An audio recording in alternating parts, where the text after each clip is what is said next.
I'm Anna Prosser-Robinson for GameSpot, and I'm here in the EA booth at E3 2014, which is all abuzz with all sorts of crazy lights and sounds. And I'm lucky enough to be standing here with David Rutter, or David Rutter, as it may be properly pronounced, right? Yeah, just like that. And he is the executive producer for FIFA 15.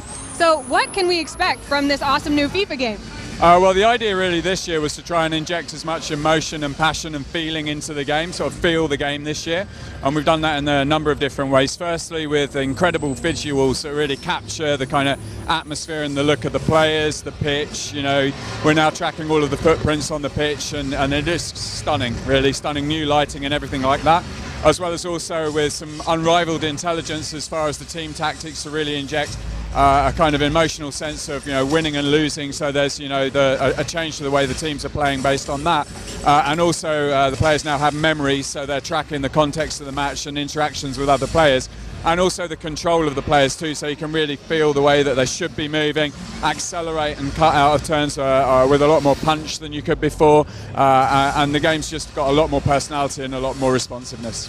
I'm really fascinated by this emotional side of games that we've been hearing a lot about from EA. How do you go about programming emotions and memory into a player in a game?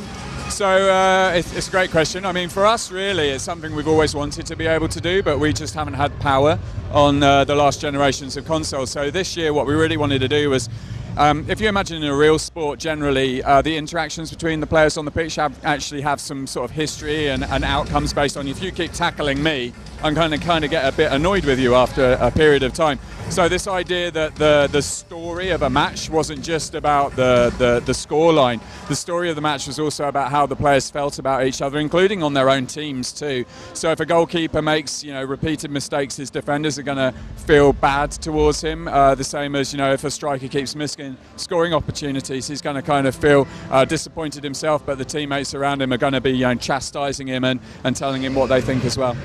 So it's the next generation of consoles that's allowed you guys to do this technically? Absolutely, yeah. Very cool. And also on this next generation, we're seeing stunning graphics. And you're mentioning about how you're going to be leaving marks on the pitch, and you have the audience around you. What are we going to see visually that's so exciting in this game? So really it's from the ground up, literally. So as far as the turf's concerned now, every time a player treads on the grass, we're tracking it for the entire duration of the pitch. So the longer the match goes on, the more distress there is. If players make slide tackles, they'll actually leave streaks on the pitch. They'll get mud on them as well if it's a wet day or it's a particularly hard slide tackle. And that's a kind of visual thing more than anything, but it really adds to the kind of grounding of the players on the pitch as well. Beyond that, I mean, we looked at the rig, the actual bones of the player underneath their model, and overhauled that so they're a lot more believable. And then actually the players themselves, the model, what we found last year was that they kind of felt a bit too chunky. So we've actually leaned them out, made them more athletic, and that really makes them look a lot more realistic on the pitch too. We've added new lighting, physical-based lighting this year, which means we're using the environment and the physical characteristics of all the materials to actually give really authentic lighting, and it actually makes the game look way more realistic than previous years. And then obviously, you know, gone to town on the physical likenesses of the players too.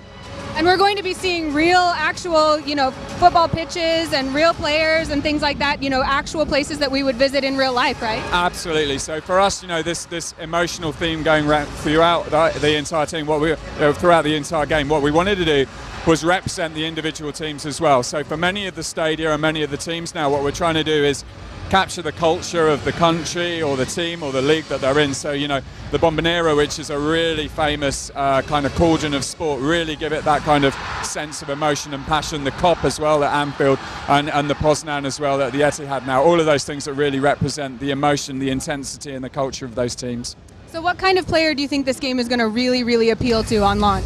Anyone who likes sports, anyone who likes a competitive video game, anyone that likes football, soccer, obviously, and just generally anyone who likes to sit on a couch, play a one-on-one game against one of their buddies and really tear it up and have fun. Sounds great. Thank you so much for your time, David. I really appreciate it. No worries, anytime. Let me know if you're excited for FIFA or any other EA games by tweeting @AnnaProsser with the hashtag GameSpotE3.